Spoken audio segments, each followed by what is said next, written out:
I killed it. But it's come back to haunt me 40 years later. 1982. It was a normal school morning for 16-year-old me. I woke up, brushed my teeth, combed my hair, got dressed, and had a quick breakfast before starting my walk to school. My walk to school was routine, nothing happening. When I arrived at school, I instantly felt this overwhelming sensation of darkness that seemed to engulf the whole of the school property. I instantly felt like all the joy I once had was gone, like it had been taken away by some greater force. I felt creeped out by this, but I decided to head inside and try to shake this awful feeling that seemed to have sprung up the moment my foot touched the school's property. I opened the huge, heavy front doors to find nobody inside. I should have trusted my gut. I should have left the minute I felt that feeling of darkness, but it was too late to turn back now. The creature had already sensed my presence. My brain, trying to rationalize this weird experience, had me figure everybody must already be in class, although it was early. I found my way to my first class, but nobody was there. At least nothing human was there. All the chairs had been kicked and pushed off to the side, utterly destroyed. Crouching in the middle of the room was this huge humanoid creature, covered in blood. It was naked and horrifying. It had huge, long claws, big enough to pierce through my front to my back. It was hairless, besides a few black, straight hairs atop its head. I was terrified, horrified. Not knowing what to do, I dropped my backpack and quickly grabbed one of the many broken chair legs that had nails in them. This provided little comfort. It quickly lunged at me, attempting to stab me with its large claws, but I was lucky and dodged it just in time. Running on pure adrenaline, I hit it in the back with the chair leg I had grabbed, making it let out one of the most horrifying sounds I have ever heard, like a child and mountain lion scream mixed together. This did not kill it, however. It took another lunge at me, scratching my arm pretty badly. With my good arm, I repeatedly hit it over the head until it lay unconscious, making me believe it was dead. Then I woke up in my bed, panting, sweating, trying to calm myself down while convincing myself it was all a bad dream. But that didn't explain the cut marks on my arm. Obviously, I was freaked out, but went about my day as usual. I stored this memory deep inside my head, not revisiting it until recently. Now it's 2022, and I had long since forgotten the memory until recently, 40 years since the incident, I have started seeing the creature again. It will pop up behind walls, shower curtains, cars, buildings, etc. I'm starting to feel crazy, like I'm going insane. I'm scared. I don't know what to do. That thing, that awful humanoid creature I thought to be dead, is back.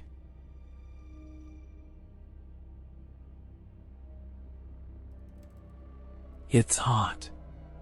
The smell, a combination of both smoke and burning flesh, a smell so wretched it haunted my memories since the day they arrived.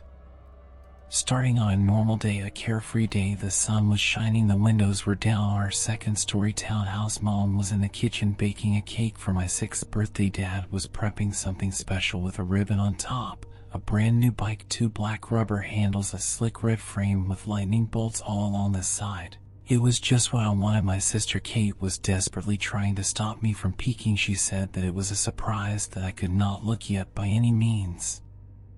Kate was 3 at the time, so I doubt she remembered much. Good for her. Ignorance is bliss. No one needs to have that image in their mind. It started with a scream of blood-curdling screams, a toe-curling, heart-wrenching sound of one on the very verge of death, and with that silence everyone rushed to a window to see what had happened.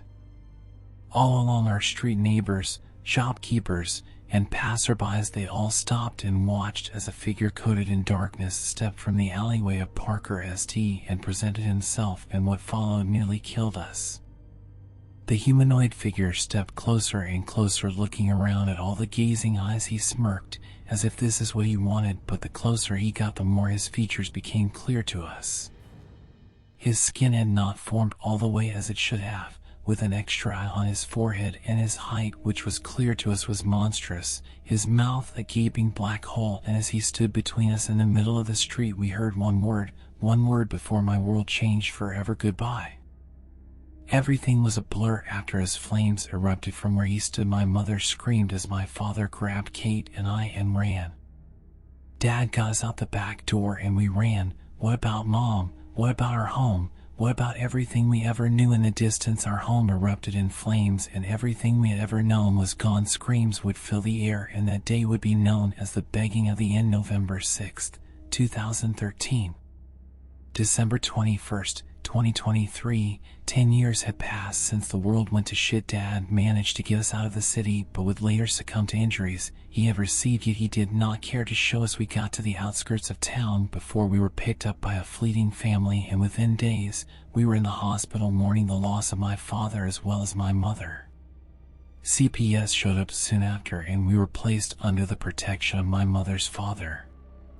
Grandpa was in his late 50s, and on a farm in Tennessee he took care of us like we were his own kids. This man laughed with us, he cried with us, ate with us, he did everything to ensure we grew up normally.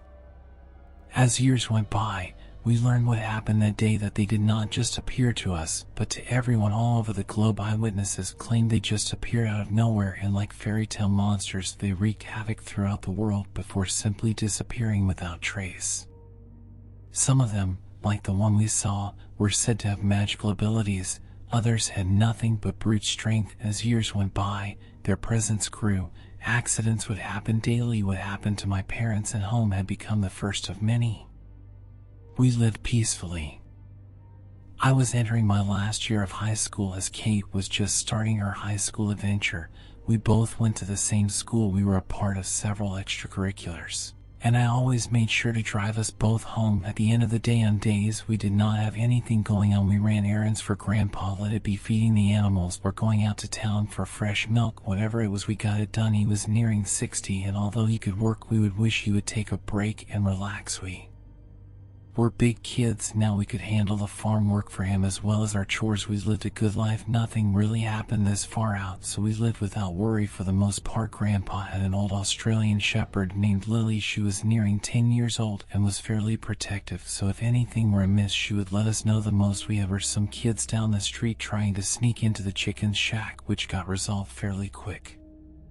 January 21st, a day like any other. It was cold, and the weather forecasted a blizzard in the low 20s that night. Thus me and Kate had gone out and had just finished running some errands for our grandfather. Kate was invited to spend the night with her friend Jessica. She lived near the school and in a good neighborhood. Her parents, Mary and Tom Moyers, had assured us that they would both be at school on time, and after making sure she had what she needed, I headed home. It was nearing 6:30 when I got home. The sun was already down, and early signs of the blizzard had started to show. I hurried in and was greeted by an empty home. Usually Lily or Grandpa would greet me, but the house itself was silent. The air felt heavy, and a heavy burden was placed on my chest. I had to find them. Staring down at the knob on the old oak door, I hesitated. Maybe he was at a friend, and I was overreacting. That is what it was. I had Granddad's car, though. Lily would have been there. Even he was out. Something was wrong. It just did not make any sense. A faint bark emitted from outside. Lily's bark. She was barking. Lily did not usually bark. Whatever hesitation I had disappeared. I ran out the front door and ran towards the sound of barking. As it got louder and louder, so did the smell. The smell I had wished to never smell again, coming from the barn where the animals were kept. I ran. Lily's bark turned to growls as I heard Granddad's voice pleading, the snow blurring my vision. As the adrenaline raced inside of me, the closer I got, the warmer I felt. When I turned the corner, I froze in my tracks. Something stood before Granddad and Lily. The same thing that took my home when I was 6 was there. its black hole of a mouth turning to a sickening grin as it raised its hand out. Its disfigured legs stepped forward as it kicked Lily aside with a swift motion. Lily whimpered before going still. My grandfather turned to look at me, and before I knew it, he had taken my hand and we were running as fast as we could. The thing kept repeating, "One thing is fire. Rage from the farm found you." The thing walked through the flames unscathed by the fire and walked slowly after us. His walk slow and cartoonish as the snow from the blizzard melted in his presence. With our eyes facing forward, we ran towards the shed where the tractor was kept for the winter months, thinking we lost it for now. We took a moment to breath, and Grandpa went in search for the keys to the tractor. Anything was better than walking. We worked in silence as the smell of fire and smoke ran rampant around us. The silence was deafening. I armed myself with an iron hoe as Grandpa started up the tractor. The sound of it revving was a dead giveaway as the doors to the barn swung open as a deep and guttural bellow of a voice rang out in the silence, the smell of rot following as he opened his mouth to speak. There you were, dashed before it could finish. Granddad had hit the gas on the tractor as he used it to run over the beast with a blunt thud. There was silence. As he stepped down and walked towards me, I ran past him. He may have knocked it off its feet, but there was no way it was dead. The second I ran past my grandfather was a mistake. The creature was back on his feet. I had fucked up, and with the hoe in my hand I swung desperately to try and knock it back. The head of the tool swung into its neck. It screamed a horrendous cry as it ripped it out and looked down at me with malice in its eyes as flames rose again, this time rushing towards me. A hand wrapped around my waist, throwing me back, and we ran. My grandfather's arms on my back. We ran for the car, the keys jingling in my back pocket, the snow heavier than ever crunching. Under our feet, we rounded the corner of the house before my grandfather had yelped. It grabbed him by the shoulder and pulled him back. I looked around for something, anything I can use to give him even one more second. I looked around quickly, my eyes landing on the stump used for fire with the axe stabbed into its trunk. I acted before I thought. I planted my feet, my hands gripping the handle of the axe so ferociously I was sure calluses would form, and I swung with my all, my hips turning, supplying the momentum I needed. My grandfather's eyes widened, and his jaw dropped as the head of the beast lopped off its neck and fell to the floor. The feel of warm blood on my hands and the sound of flesh cut by axe are all I remember before I fell unconscious. I awoke in a hospital bed, my grandfather right beside me. The places where blood stained my hands had been coated in burns. In the room with me were Granddad, Kate, and an officer who, upon noticing my state of awareness, had begun to ask questions pertaining to the creature whose corpse lay in the driveway of our home. As it was dead, the corpse had not disappeared, leaving clear evidence that they can be killed, and they wanted to know how I did it. My grandfather ushered them out as I was in no state to speak. Weeks went by. My grandfather's farm in the phases of being built back up. The government had come to take the body, and life was going back to normal slowly yet surely. However, recently I've come to notice a mark on my wrist. It looked like ruin, if that makes sense. I don't know what it is, but I feel different.